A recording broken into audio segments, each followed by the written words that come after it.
ACS is here with Councilmember Mary Cheh, who is a professor of law at George Washington University School of Law and a member of the DC Council. Councilmember Cheh, can you tell us about some recent constitutional challenges you've experienced in the district? Well, you know, probably the most high-profile issue that we took up in the last period was the marriage equality statute.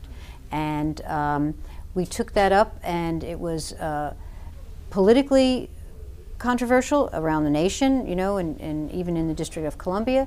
But nevertheless, we had a successful result, I think, because the way the legislation proceeded, it was, in a way, the culmination of many things we had done before that had set the stage for passing that statute, both from starting with,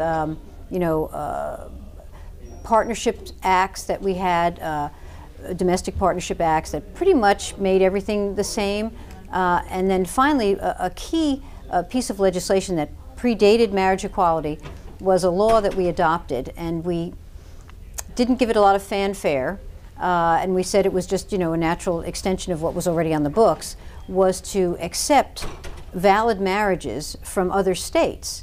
And because some other states, either by legislation or more likely by court opinion, had recognized same-sex marriage, then we were recognizing same-sex marriage in the District of Columbia already.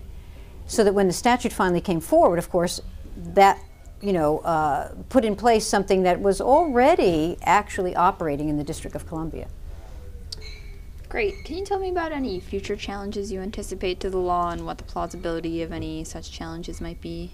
Well, I doubt there'll be any substantive challenges to the Marriage Equality Act per se, because we did provide some exemptions, for example, for religious institutions. They don't have to perform marriages between same-sex couples.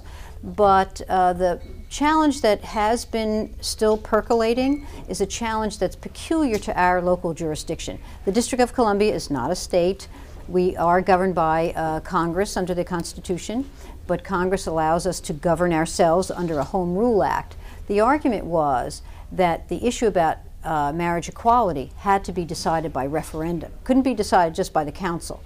But there's another line of cases under district law that says that if the issue is one that involves human rights, matters of discrimination, let's say based on gender or race, those things may not be put to a referendum. The people shouldn't be able to decide, you know, are we going to discriminate now against women or against black people or what have you. In the same way, this was thought to be one of those kinds of anti-discrimination protections that you would have under our human rights statute, and therefore not appropriate to put to a referendum. So I think that view will prevail, but it's still one of the issues that's percolating out there.